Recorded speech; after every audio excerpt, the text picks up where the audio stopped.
గోడ వానకు వచ్చింది సేమ్ అదే ప్లేస్లో గోడ కడుతున్నాం. ఆ వే అట్లే ఉంది. అక్కడ ఇంకో వే ఎక్స్ట్రా కూడా పెట్టినాం. మీది అక్కడ ఎక్కడ వరకు ఉంది? మీది టెంపుల్ కి ఇప్పుడు వాళ్ళకు ఇక్కడ వరకు మీకు ఇక్కడ వరకు అని చూపించారు కదా. ఇప్పుడు అది ఇప్పుడు మీకు చూపించిన దాంట్లోనే ఉందా? ఇప్పుడు మీ గోడ కట్టిన ప్లేస్ వాళ్ళకి చూపించిన దాంట్లో ఉందా? యాక్చువల్గా మాకు చూపించిన జాగా వాళ్ళ ఇంటి గోడ వరకు ఉంది. ఇంటి గోడ వరకు అది మేము అప్లికేషన్ పెట్టినాం. ఆ వర్క్ ప్రాసెస్లో ఉంది. వాళ్ళకి కూడా ఇచ్చారట కదా తీర్మానం. తీర్మానం ఇచ్చారు కదా. మేము ఆల్రెడీ కలెక్టరేట్లో ఇవన్నీ చేస్తున్నాం. ప్రాసెస్ అవుతుంది, వస్తుంది. వాళ్ళ పైన నుంచి వచ్చినాక మీరు ఏమన్నా ఉంటే యాక్షన్ అప్పుడు మాట్లాడదు. మీరు కాంపౌండ్ వాళ్ళు పెట్టినా కూడా గ్రామ పంచాయతీకి ఇన్ఫర్మేషన్ ఇచ్చి పర్మిషన్. కాంపౌండ్ వాళ్ళు ఎగ్జిస్టింగ్ వాళ్ళనే మళ్ళీ రీకన్స్ట్రక్ట్ చేస్తున్నాం. రీకన్స్ట్రక్షన్ చేసిన దేనికి ఇస్తారండి పర్మిషన్? కాంపౌండ్ వాళ్ళు ఎందుకు రీకన్స్ట్రక్షన్ చేసినా ఉంటుంది ఖచ్చితంగా గ్రామ పంచాయతీ. ఏ రూల్స్ ప్రకారం అంటారు? బేసిక్గా నేను ఒక ఆర్కిటెక్ట్ని, నాకు అన్ని రూల్స్ తెలుసు. మీరు చెప్పండి ఏ ప్రకారంగా నేను పర్మిషన్ తీసుకోవాలి కొత్తగా? అంటే మళ్ళీ కన్స్ట్రక్షన్ చేస్తారు కదా. ఏం చేస్తున్నాం?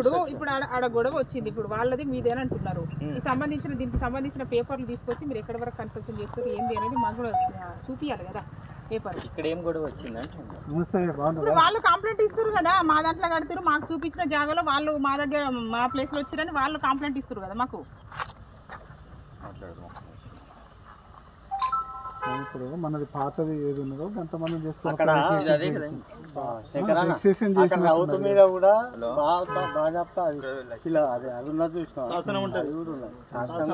కొత్తది ఏం చేయొద్దు స్వామి. ఎందుకు మీరు ఊకే ప్రతిదానికి చిన్న చిన్న దానికి ఇష్యూ చేసుకుంటారు? నల్లల దగ్గర గోడల దగ్గర మంచిగా కాన్షియస్ గా ఎక్స్ప్లెయిన్ చేస్తా. నల్ల ఎవరు బంద్ చేశారు చెప్పండి? గేట్ వాళ్ళు మీరు బంద్ చేశారు. ఎవరు బంద్ చేసి మీరు చూసిరా? మిషన్ భగీరథ వాళ్ళు కూడా ఈ పైప్ బీకేసి ఎన్ని రోజులు చూసిరా? మాకు తెలియదు కదా. మళ్ళీ మేము వాటరే వాడనప్పుడు గేట్ వాళ్ళు ఎట్లా బంద్ చేస్తామండి? మీ సంపులో గేట్ వాళ్ళు ఉందా? వాళ్ళకి వచ్చే గేట్ వాళ్ళు కూడా గేట్ వాళ్ళు ఎవరు తిప్పుతారు? గేట్ వాళ్ళు ఎవరు తిప్పాలండి? ఎవరు బంద్ చేసారు? మేము బంద్ చేసినామా? బంద్ చేయాలని చెప్తుంది మేడం. మేము ఎందుకు బంద్ చేస్తామండి? గేట్ వాళ్ళు ఊర్లో ఎవరు బంద్ చేస్తారు? కరెక్ట్ కాదు, మీరు నడిచేది అది చెయ్యరు. మన గుడి గురించి మేము ఎవరిని అడిగినా నేను చెప్తే వినండి. అన్న వాళ్ళ ఇంటి సైడ్ పోయే గేట్ వాళ్ళు మేము బంద్ చేసినాం అన్నారు. అది మీకు స్పెషల్ గా టెంపుల్ కోసమే ఉంది. వాళ్ళే వచ్చి చెయ్యాలని మేము ఆవేశపడట్లే. నువ్వు బంద్ చేసినావని మేడం క్వశ్చన్ చేసి అంత అడిగినా మేడం ఫోన్ చేసి గ్రామ అధికారి ఏం మాట్లాడుతున్నావు స్వామి? బాబు నువ్వు ఆ మాట మాట్లాడద్దు. అధికారికి మేము బంద్ చేసినామని కంప్లైంట్ ఇచ్చినప్పుడు ఎక్కడ బంద్ చేసినాము? అది జరిగిందని మనం మాట్లాడదాం. గ్రామ అధికారిని అట్లా మాట్లాడడం పద్ధతి కాదు. అది మీకు తెలియకపోవచ్చు. బాబు కెరక అమ్మ కెరక నువ్వు అట్లా మాట్లాడదు.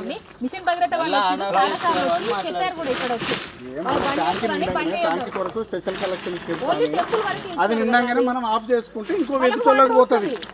మనం అది ఆఫ్ చేస్తలేము. ఒక విషయం ఏంటి మేడం అంటే లైన్ మ్యాన్ అనేటోళ్ళు ఒకరు ఉంటారు.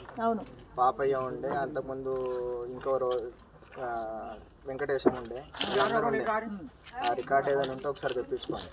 మొన్నటి వరకు సత్యం ఉండే. ఈ 10 రోజుల నుంచి ఒక కొత్త అబ్బాయి వచ్చినట్ట. ఆ నీళ్ళు ఇప్పడానికి వచ్చిండు. ఆ అబ్బాయి సత్యం ఫోన్ చేసి అడుగుతున్నాడు, ఎన్ని సన్నగా వస్తున్నాయి నీళ్ళు, అటెట్లా ఎత్తే మీది. మనం గేట్ వాళ్ళు ఎప్పుడు బంద్ చేయలేదు, ఎప్పుడు ముట్టలేదు. అది ఉండదు. మీరు కంప్లైంట్ ఎవరు చేస్తారు మిషన్ భగీరథ వాళ్ళు కూడా చాలా సార్లు చూసారంట. వాళ్ళు మిషన్ భగీరథ వాళ్ళు ఎవరు? మన సూపర్వైజర్ శ్రీనివాస్ సారా లేక లైన్ మెన్ లా వాళ్ళు ఎవరు కంప్లైంట్ ఇచ్చారో వాళ్ళని ఒకసారి చెప్పియండి. శ్రీనివాస్ కి నేను నిన్న ఫోన్ చేసి అడిగిన. శ్రీనివాస్ ఫోన్ చేసి అడిగితే మేము ఏం చెప్పలేదు అయ్య గారు అని చెప్పిండు. ఫస్ట్ మీ కంప్లైంట్ ఎవరు ఇచ్చారో అది ఫస్ట్ ఎంక్వైరీ చేయండి. కంప్లైంట్ ముఖ్యం కాదు, మన ట్యాంక్ నిండాగానే బంద్ చేసుకోవాలి. అట్టిగా రోడ్ మీద పోతే ఏమొస్తుంది? రోడ్ మీద అది లైన్ ట్యాంక్ నిండిందా బంద్ చేయాలా మన దగ్గర ఉండదు. అది చూసుకోండి. మన గుడికి సపరేట్ ఇచ్చారు.